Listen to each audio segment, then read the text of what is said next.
जैसे कि पिछले एपिसोड में हमने देखा कि नियली जेड सील फैमिली जाकर उन्हें अपने इंस्क्रिप्शन दिखाता है, जिसे देखकर सब पहले सोचते हैं कि ये केवल बेसिक लेवल इंस्क्रिप्शन है। लेकिन जब लू जियान उसे यूज करता है तो वहाँ एक बहुत बड़ा धमाका होता है, जिससे सबको पता चल जाता है कि एक बेसिक लेवल नहीं बल्कि एक एडवांस लेवल का इंस्क्रिप्शन है। जिसके बाद नियली जेड सील फैमिली को ज्वाइन करने के लिए तैयार हो जाता है, लेकिन वो अपनी कुछ शर्तें रखता है। वो कहता है कि उसे बनाए हुए इंस्क्रिप्शन का 70% प्रॉफिट नियली को मिलेगा और Z seal family dark guild पर काबू रखने में भी उसकी मदद करेगी। जिस पर लू शियाओ, जो कि जेड सील फैमिली का पैट्रियार्क है, वो तैयार हो जाता है। उसके बाद नियली अपने कमरे में जाकर कल्टीवेट करता है, जहां वो दोनों लॉस को अपनी बॉडी के साथ मर्ज करने की कोशिश करता है, लेकिन वो मर्ज नहीं हो पाते और आपस में टकराते हैं। जिसके बाद नियली उन लॉस को अपनी सोल रीम में प्रेजेंट वाइन से एब्जॉर्ब करने की कोशिश करता है और वाइन उन दोनों लॉस को एब्जॉर्ब करके नियली की दोनों डीमन स्पिरिट्स को ट्रांसफॉर्म करने लगती है, जिसके कारण उसकी दोनों स्पिरिट भी लॉ की पावर को एब्जॉर्ब करती है और म्यूटेट हो जाती है। गॉडेस युयान ये सब देखकर काफी चौंक जाती है, क्योंकि लॉस की एनर्जी बहुत ही पावरफुल और मिस्टीरियस एनर्जी है और कोई भी दो लॉ कभी भी आपस में मिल नहीं सकते। लेकिन नियली ने दोनों को अपनी बॉडी के अंदर मिला लिया है और वो सोचने लगते हैं कि नियली के अंदर लॉस की पावर से भी ज्यादा शक्तिशाली और मिस्टीरियस पावर है, जो लॉस को भी अपने कंट्रोल में रख सकती है।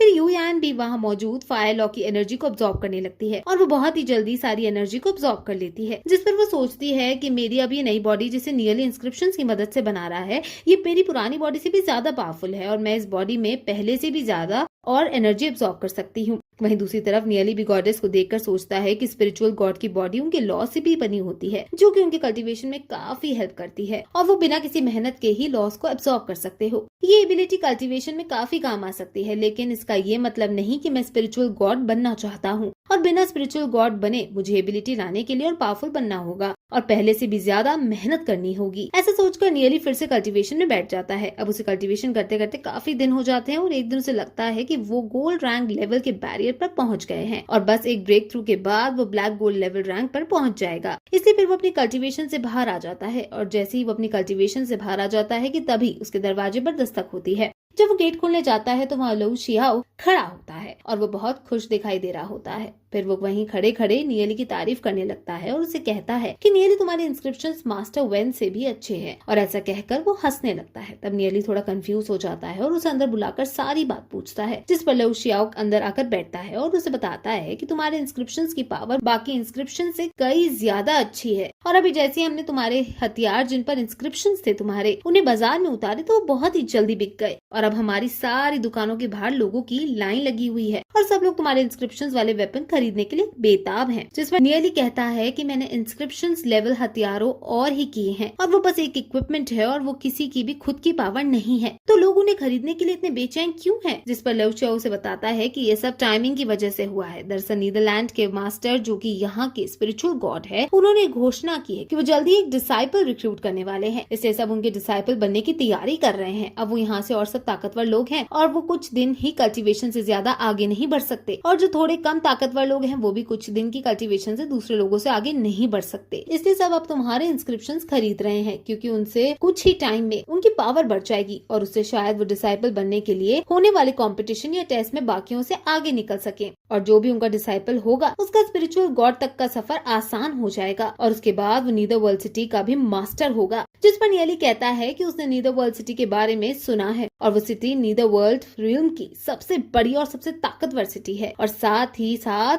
वो यहाँ की सबसे अमीर सिटी भी है। जिस पर लू शियाओ हाँ कहता है और उसे बताता है कि वो सबसे अमीर सिटी होने के साथ साथ वहाँ पर कई सारी डिवोरिंग स्पिरिट भी है। जिसे सुनकर नियली उसे डिवोरिंग स्पिरिट्स के बारे में पूछता है, जिस पर वो नियली को बताता है कि डिवोरिंग स्पिरिट एक मिस्टीरियस स्पिरिट है और वो धरती से लावा की एनर्जी को अब्सॉर्ब कर सकते हैं और साथ ही साथ वो लावा के लॉ को भी अब्सॉर्ब कर लेते हैं, जिसके कारण वो एक बहुत अच्छे कल्टीवेशन रिसोर्सेज बन जाते हैं। इसलिए जो भी नीदर वर्ल्ड सिटी का मास्टर होता है उसका और उसके परिवार का फ्यूचर लिमिटलेस होता है। इसलिए सब नीदर वर्ल्ड के मास्टर के डिसाइपल बनना चाहते हैं और इसी के कारण से सब लोग तुम्हारे इंस्क्रिप्शन वाले हथियार खरीद रहे हैं और इसी कारण से हमने भी सबके प्राइसेस बढ़ा दिए हैं, लेकिन फिर भी हमारी दुकानों के आगे लोगों की लाइन लगी पड़ी है। जिसे सुनकर नियली कहता है कि फिर तो अब तुम्हारी जेड सील फैमिली की ताकत पहले से बढ़ गई होगी और अब तुम्हारा इन्फ्लुएंस भी बढ़ गया होगा। जिस पर लू शियाओ कहता है कि हमारा इन्फ्लुएंस पहले से बढ़ गया है क्योंकि अब हमारे पास तुम हो, लेकिन साथ ही साथ अब seal of God auction house भी हम पर हमारे हथियारों के लिए प्रेशर बना रहा है, जिसके कारण हमने उनसे भी कुछ डील्स की है और अब हमें भी कई सारी ह्यूमन फैमिलीज के साथ संबंध स्थापित कर लिए हैं और अब हमारी फैमिली की ताकत और इन्फ्लुएंस पहले से भी ज्यादा बढ़ने वाले हैं। जिस पर नियली कहता है कि एक अच्छी बात है, अब ज्यादा इन्फ्लुएंस के साथ तुम मैंने जिस आदमी पर नजर रखने की कही थी उस पर सही से नजर रख पाओगे। जिस पर लिu xiao कहता है कि तुमने हमारे अनुसार ये हैन नाम के आदमी पर नजर रखी है और हमारे पास उसके बारे में न्यूज भी है। ये हैन ने एक जूनियर इंस्क्रिप्शन मास्टर के तौर पर वुगुई फैमिली को ज्वाइन किया है और वो पहले डार्क गिल्ड के लिए काम करता था। जिस पर नियली सोचने लगता है कि यह हैन ने दूसरी फैमिली के साथ काम करने के लिए डार्क गिल्ड को छोड़ दिया है, तो कहीं से इसने ग्लोरी सिटी का सीक्रेट किसी और को तो नहीं बता दिया। वो लिu xiao से पूछता है कि वुगुई फैमिली आजकल क्या कर रही है। जिस पर लिu xiao उसे बताता है कि वुगुई फैमिली कुछ दिनों से अपनी सेना इकट्ठी कर रही है और वो अपने लोगों को अलग अलग जगह से बुला रही है और साथ ही साथ उन्होंने कई सारे मर्सेनरीज ग्रुप भी हायर किए हैं और ऐसा लग रहा है कि वो किसी युद्ध की तैयारी कर रहे हैं। तब नियली सोचने लगता है कि ये हैन ने वुगुई फैमिली को ज्वाइन किया है और उसके बाद से वुगुई फैमिली अपने योद्धाओं को इकट्ठा कर रही है, तो कहीं वो ग्लोरी सिटी पर अटैक तो करने की नहीं सोच रहे। और ऐसा सोचकर नियली परेशान हो जाता है और फिर वो वहाँ से खड़ा हो जाता है और लिu xiao से कहता है कि वो कुछ दिनों के लिए कहीं जा रहा है और मैं कुछ दिनों में वापस आ जाऊंगा